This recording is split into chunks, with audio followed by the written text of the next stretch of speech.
Good afternoon. Welcome to week 4 of ITL 512, Learning Map Part 3, Analyzing and Reflecting. In this video, my colleague Celeste Hildebrand, a teacher at Onaga Elementary School, will be asking me, Maria Gibson, a teacher candidate at National University, about my planning and instruction of phonics to a kindergarten class. So my first question is, based on your analysis of student learning evidence, establish what has been learned and by whom, what has not been learned and by whom, and who needs additional support to meet the standard. In addition, what have you learned about your students' learning characteristics that you did not realize previously? What has been learned? The academic standard RF.K.3.A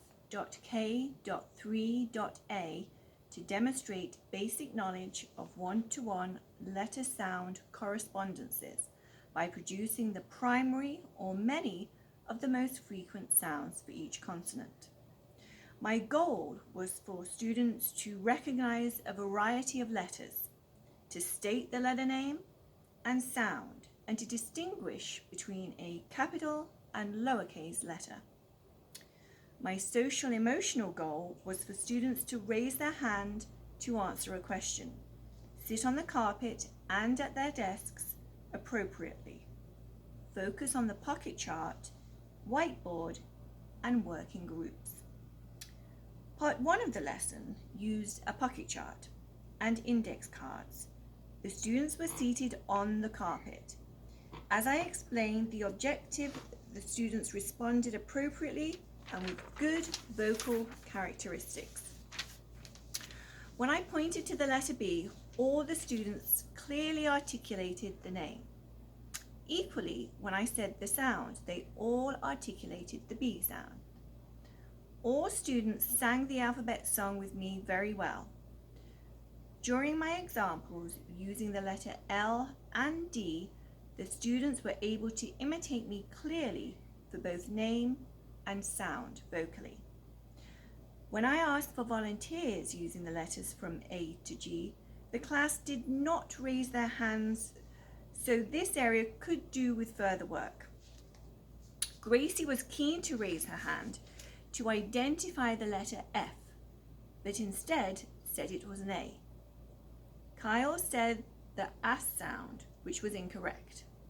It was Mika who identified the letter F correctly. When I asked what sound the letter F made, many students said the letter name instead of the sound, illustrating confusion between letter names and sounds. Haley identified the F sound correctly.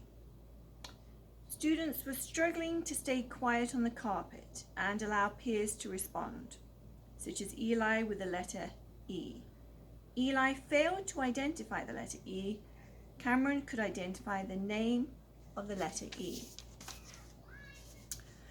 During the video, JC, who was in the process of being diagnosed with autism, could not sit for periods of time and came over and gave me a toy. He wandered around the room and occasionally joined in with the lesson. Ariana could not identify the sound for E.